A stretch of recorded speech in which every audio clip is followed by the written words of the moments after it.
an opportunity to be able to provide live and historical mapping over our public safety interests. And this is a big demand that is not only for the public, but it also shows transparency, and it provides us a real long leg when it comes to prosecution. This prosecution arm goes into, eventually going into crime reduction, which is the overall goal here. The overall goal is to improve the quality of life for the citizens of the area. So we're honored, we're excited to be able to expand the footprint that we've already laid down here, to be able to give us the ability to be able to meet the needs of not only the citizens of Gary, but also the needs of our region.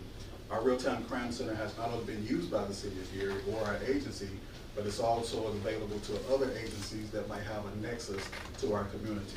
And this includes all of our federal partners, local, state, and county partners, to be able to have the opportunity to be able to partner with us in this type of way. And so this is where the Congressman talked about us going in and providing safety, and I want to include officer safety into that. This is a multiplier. This is an opportunity for us to be able to have eye on the city and to be able to track and predict. And it also gives us an opportunity to give this real-time information to the officers on the street. So when they're going out to the call that's dispatched by 911, they have supplemental information to give. And so I just want to say thank you again, Congressman, for this generous donation, and we'll be putting it to direct, immediate good use. Thank you.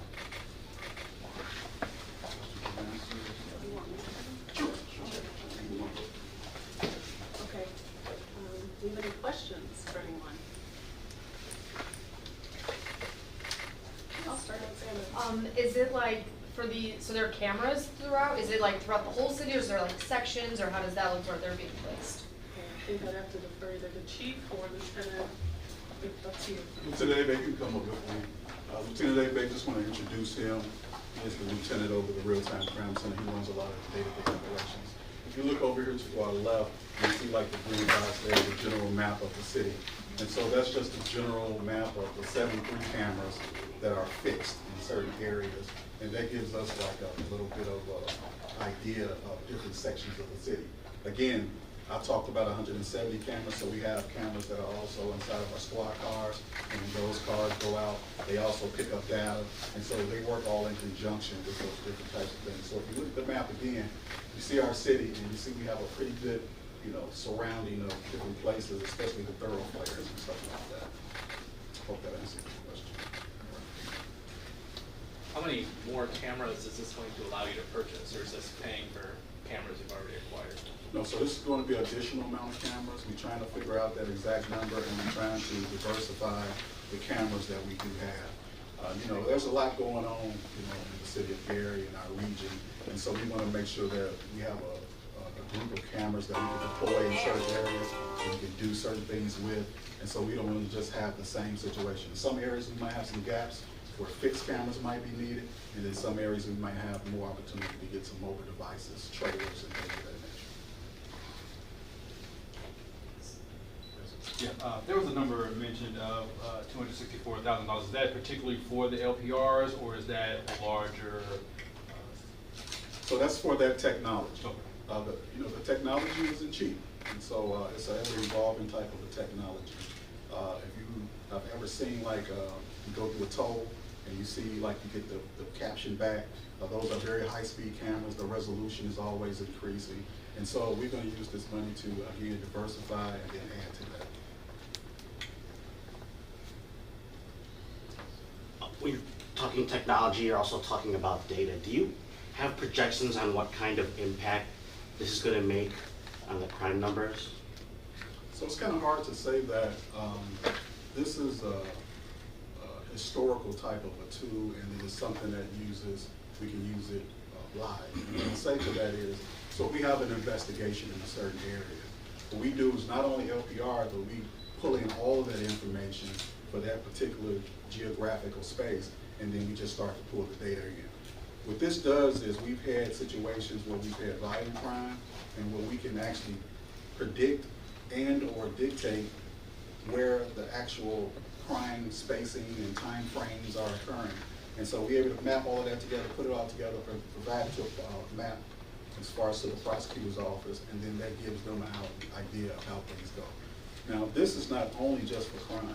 We've also had the opportunity to employ this type of technology for endangered persons and missing persons as well. So we have ability to gather certain data, we can put the information in, and then maybe be able to track those persons as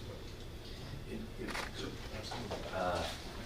An example that I remember maybe about 2 years ago when we were able to get this license plate readers up, there was an incident where there was a shooting on 8094.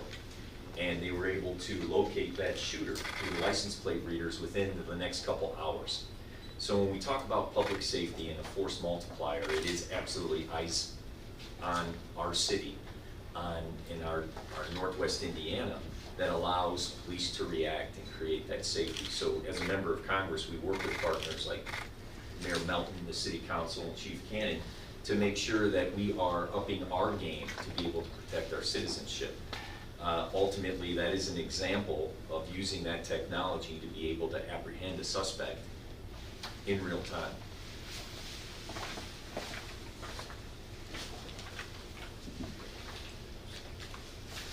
Any other questions? No? Yes. Yes, ma'am. Is there anything that we can do to let the citizens know, to help you guys in what you guys are doing so that we can let the community know since we're here, we want to help? I think that's a great question for you. So these are great opportunities.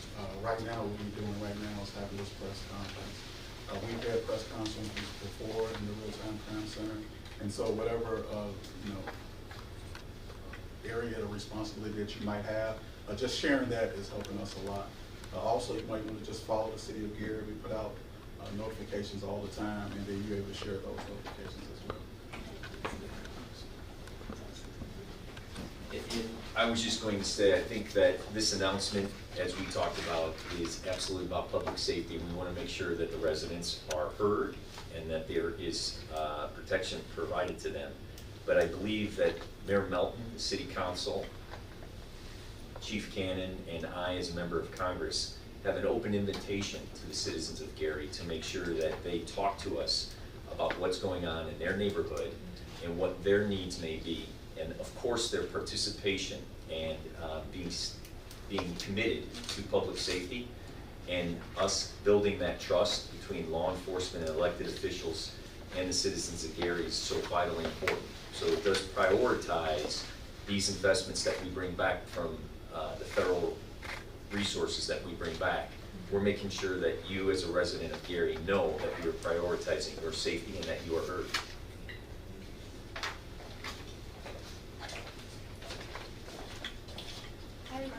Sorry, one Yes, potential? 2 more questions. Oh, okay. Go ahead. Will the new cameras, or like the funding for the cameras that'll come in, will it require any additional like staff or training on using them, or what the department, like, is that what you guys have now enough, or where does that sort of stand?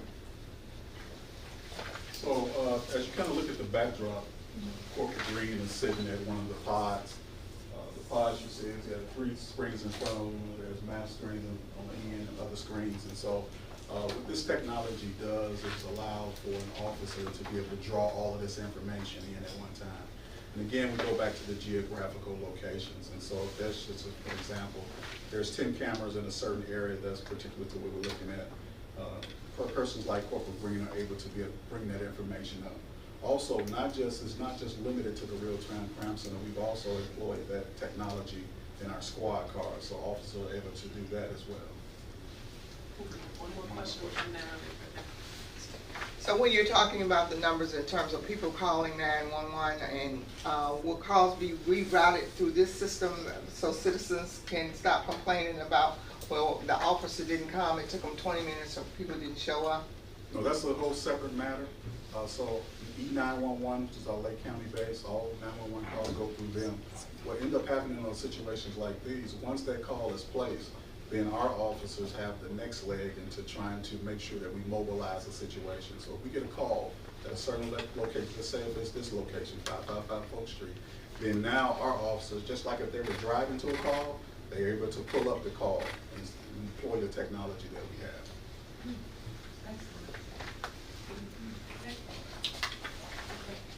Thank you, Congressman Congressman Mrvan, Chief of Staff Dumas, Chief Cannon. This concludes our press conference. Thank you everyone for coming today.